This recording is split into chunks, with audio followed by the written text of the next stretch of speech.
할렐루야, 귀하고 복된 수요일 아침입니다. 오늘 하루도 우리 주님께서 우리 삶에서 일하실 것을 기대합니다. 여러분, 어렸을 때 많이 부르던 찬양 중에서 혹시 이런 찬양 기억나세요?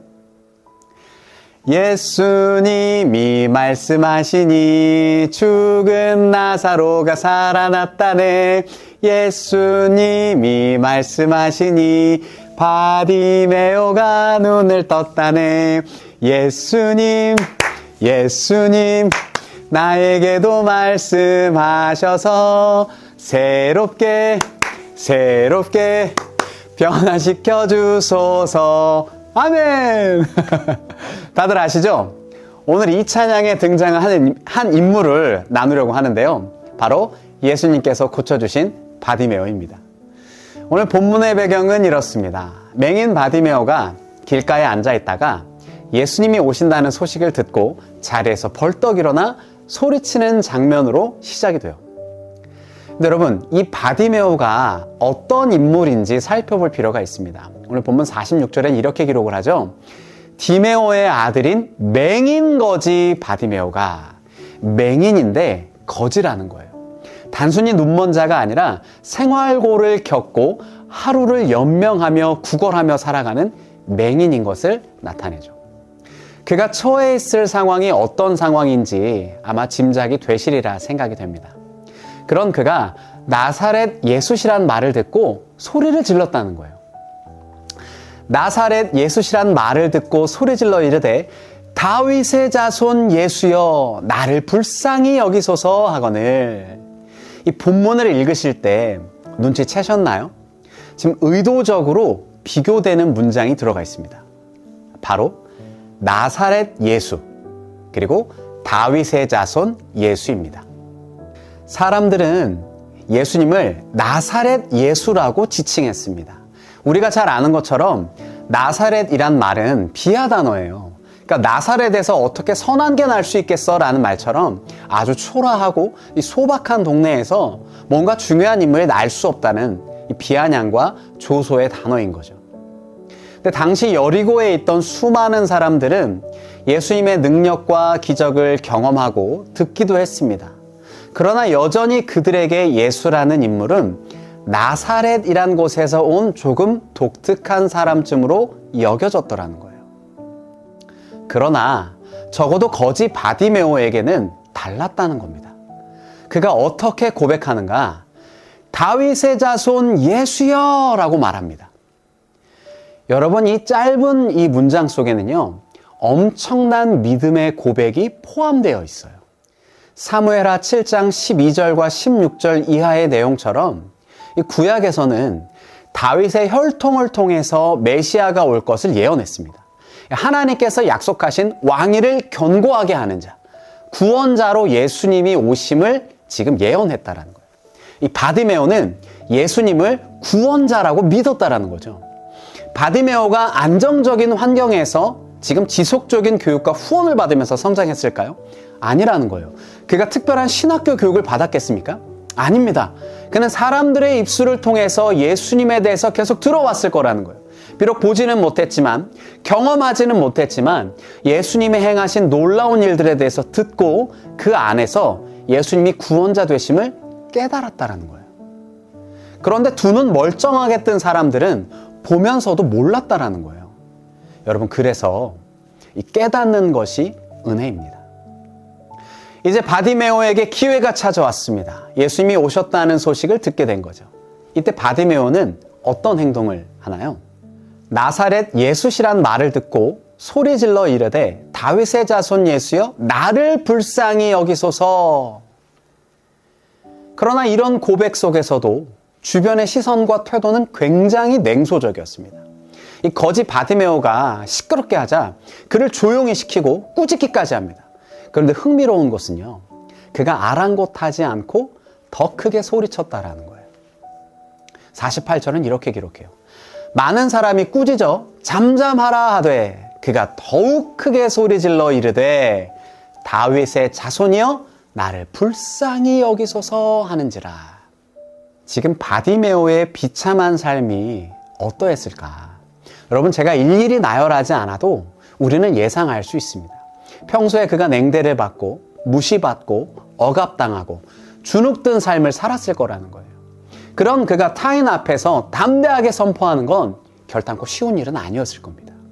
근데 예수님이 오신다는 소식을 듣고 이 선포한 것, 엄청 두려운 환경 속에서도 그가 선포했던 것, 심지어 사람들이 조용히 하라고 억압했을 때 주저앉을 수도 있었을 겁니다. 그러나 그는 두려움보다 주님을 더 선명하게 바라봤다라는 거예요. 그게 가장 절박한 것은 구원자 되신 예수님을 만나는 일이었다라는 거죠. 여러분, 소리가 얼마나 컸으면 예수님도 가던 길을 멈추시고 그를 부르십니다. 그뿐 아니라 주변 사람들도 이제는 안심해, 예수님이 너를 부르셔, 이렇게 이야기를 할 상황이 된 거죠. 49절은 이렇게 기록합니다. 예수께서 머물러 서서 그를 부르라 하시니 그들이 그 맹인을 부르며 이르되 안심하고 일어나라, 그가 너를 부르신다 하매. 여러분, 그런데 그 다음 장면이 중요해요. 안심하라고까지 했는데 사람들의 소리는 지금 그에게 들리지 않습니다. 오직 주님이 어디에 계시는지 그 방향으로 전력으로 뛰어가더라는 거예요. 맹인이 겉옷을 버리고 뛰어 일어나 예수께 나아오거늘. 지금 보이지 않는 맹인이 뛰어 일어나서 나아갔다라는 거예요. 여러분, 상상이 되세요? 수많은 인파가 모여 있을 겁니다. 어디가 앞인지도 몰라요. 그런데 그가 뛰어서 달려나갔다라는 거예요. 아마 여기저기 부딪혔을지도 모릅니다. 심지어 그가 입었던 겉옷까지 내버려둔 채로 뛰어나가더라는 거예요. 여러분, 바디메오에게 있어서 겉옷이 주는 의미는 굉장히 중요합니다. 거지 바디메오에게 있어서 겉옷은 그의 전 재산이었고 그의 모든 소유였습니다.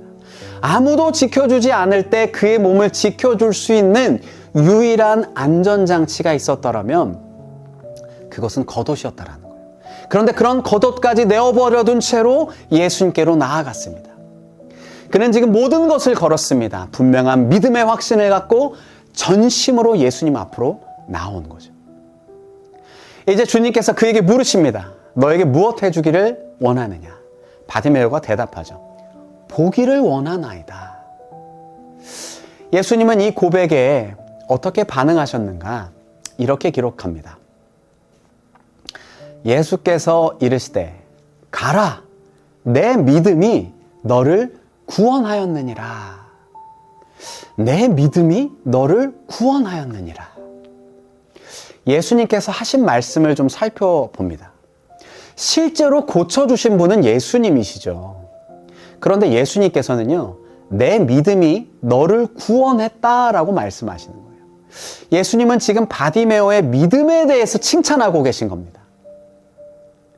바디메오 주변에 있었던 다양한 방해 요소와 그의 삶의 억눌림을 극복했던 그의 믿음을 받아주시고 계신 거죠. 여러분, 이 이후에 바디메오는 어떤 삶을 살았을까요?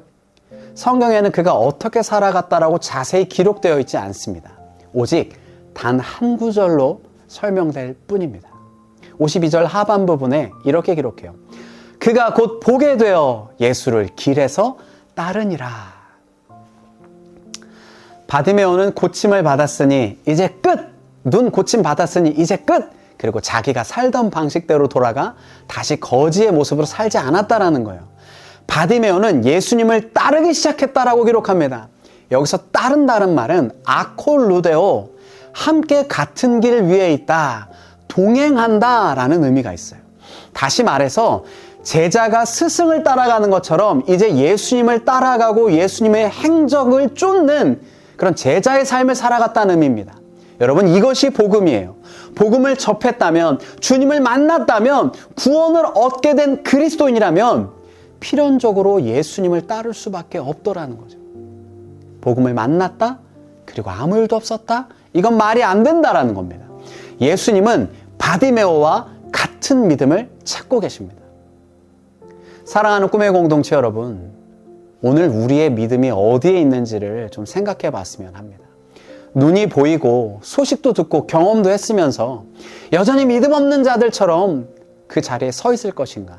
아니면 지금 내 환경, 내 삶에서 전혀 보이지는 않지만 전심의 믿음으로 예수님을 향해 나아가는 바디메오처럼 살아갈 것인가? 여러분, 이제 결단할 차례입니다. 여러분, 우리의 처한 환경이 우리를 좌절하게 하고 낭망하게 한다 할지라도, 당장 한 치 앞도 볼 수 없는 상황일지라도 믿음의 한 걸음을 내딛기를 주님의 이름으로 부탁드립니다. 오늘 우리에게 주신 하루, 오늘도 주님이 하십니다 라는 이 믿음으로 다시 한번 살아내는 저와 우리 꿈의 공동체 모두가 되기를 기대합니다. 오늘 함께 나눌 말씀을 기억하면서 기도하겠습니다. 살아계신 아버지 하나님, 바디메오가 가졌던 분명하고 확실한 믿음 내게도 부어주시옵소서. 비록 당장 내 삶에 변화가 없더라도, 환경이 우리를 낙심케 할지라도 환경이 결론되지 않고 진리가 결론되도록 인도하여 주시옵소서. 허락하신 삶 속에서 오늘도 주님이 하십니다를 선포하며 삶으로 살아내도록 용기 부어 주시옵소서. 거룩하신 예수님의 이름으로 기도하였습니다. 아멘. 다시 한번 외쳐 부르니 예수여 나를 돌아보소서. 어둠 속에